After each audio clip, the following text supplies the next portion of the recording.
So, you have an idea for a book, a message so important that someone just has to say it. It has just occurred to you that maybe that someone needs to be you. It can be a lonely realization. Where do you go from here? What has to happen between now and the moment you first see your work available for sale to the public as either a physical book or an ebook? Is there anyone to help you? My name is Trish O'Connor. I'm the owner of Epiclesis Consulting, LLC, a small business dedicated to enhancing communication. I've prepared this short video to help you understand the process of preparing a manuscript for publication. You'll find that many hands will touch your project before it's ready for your readers. Although the first stage is having an idea, as long as it remains just an idea, the page is blank. The first stage of turning your idea into a book is writing. For a nonfiction book, the first thing written is normally not the book itself, but a proposal. One exception is new academicians who often turn their doctoral dissertation into their first book. For a work of fiction, go ahead and plunge in to create your novel. What if you determine early in the process that you're having trouble translating your idea into a written manuscript?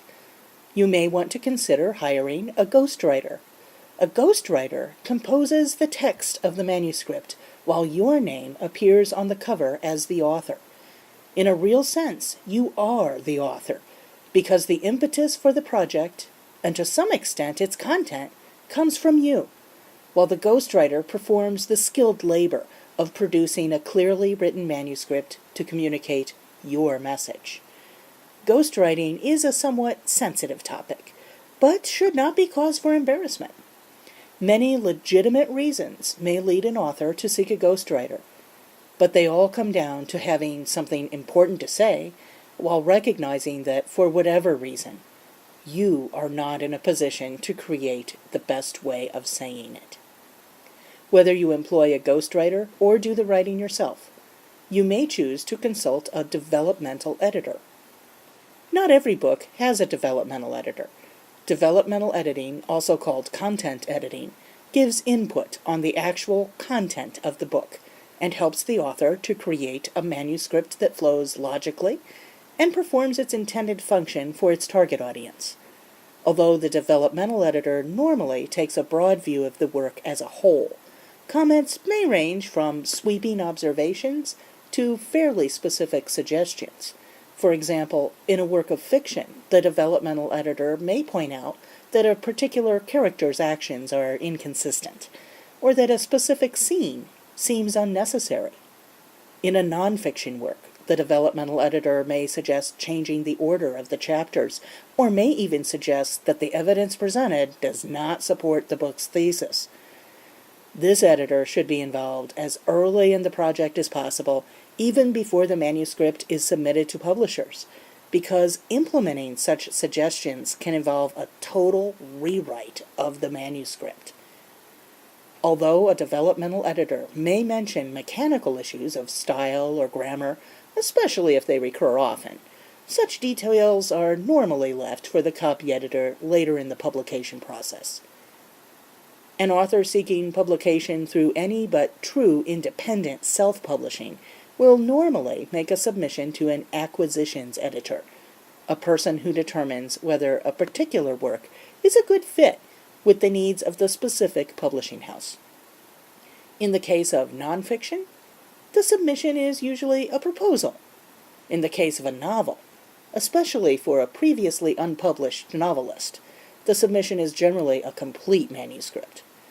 Both of these should be as good as you can possibly make them, because anything less will be rejected. But a rejection does not necessarily mean that a project was not good enough. It may simply mean, in the words of the standard form rejection letter, it does not meet our needs at this time. The right publisher for one book will not be right for another. Even subsidy or vanity presses, which charge the author upfront fees, sometimes specialize in a particular type of book. To maximize your submission's chances of being accepted for publication, it's a good idea to employ your own copy editor before sending your work to an acquisitions editor. Be aware, however, that your publisher will almost certainly require even more editing after acceptance. Copy editing, or manuscript editing, is also called line editing because it involves going through the manuscript line by line, marking any changes and corrections. It can involve both mechanical editing and substantive editing. Mechanical editing means correcting errors of grammar, spelling, or punctuation, and making any stylistic changes necessary for the manuscript to conform to the style manual used by the publisher. Substantive editing, on the other hand, addresses the way the book's content is presented. It may involve some rewriting of specific passages to make them clear to the reader, or improving the organization of information. A skilled copy editor is able to make these changes without altering the voice of the author. The purpose is not to rework the manuscript into the book the editor would have written, but to make it the book you as the author would have written if you had the best possible writing skills. A copy editor may also make notes about the formatting for a manuscript, such as marking the different levels of subheads. But this should not be confused with typesetting. Typesetting was once performed at a linotype machine, physically placing metal letters to form the mold that would then be used to stamp the ink onto paper sheets. Now, it refers to using specialized computer software to create the camera-ready copy that defines the exact appearance of the book's pages, whether physical or electronic. Ordinary word processing software is not sufficient for this task. A commercial or a nonprofit publisher will normally handle typesetting in-house. A subsidy or vanity press may either charge to perform this service in-house or may require the author to hire a freelance typesetter to prepare camera-ready copy. Typesetting is not technically an editorial service because it does not involve making any changes to the text. In fact, typesetters pride themselves on rendering a manuscript precisely as written. Before the typeset copy is considered camera-ready, it should go through proofreading. People often use the word proofreading to mean the same thing as copy editing, going line by line through a text making corrections.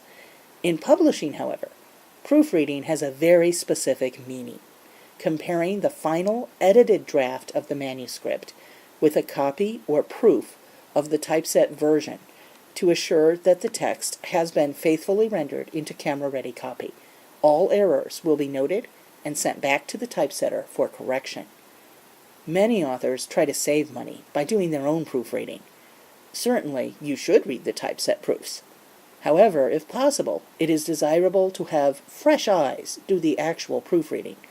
By this time in the publication process, you normally know the text so well, you've almost memorized it.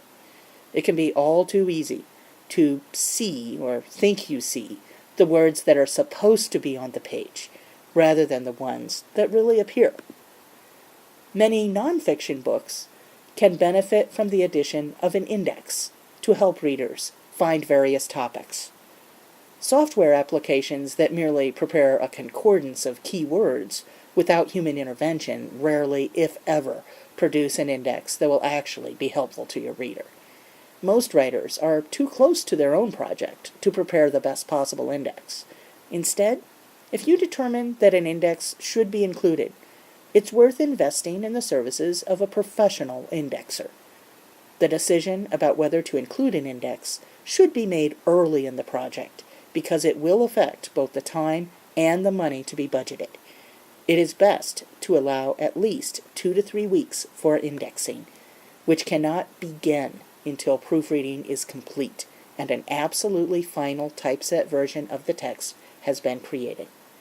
This is because even a correction of one letter can change the page numbers throughout the book. The indexer creates a file that, like the body of the book, must then be typeset and proofread. When a final typeset version of the entire book has been approved, it is at last ready to be printed or electronically distributed. Expect it to take some time for your idea to work its way through the process of becoming a book.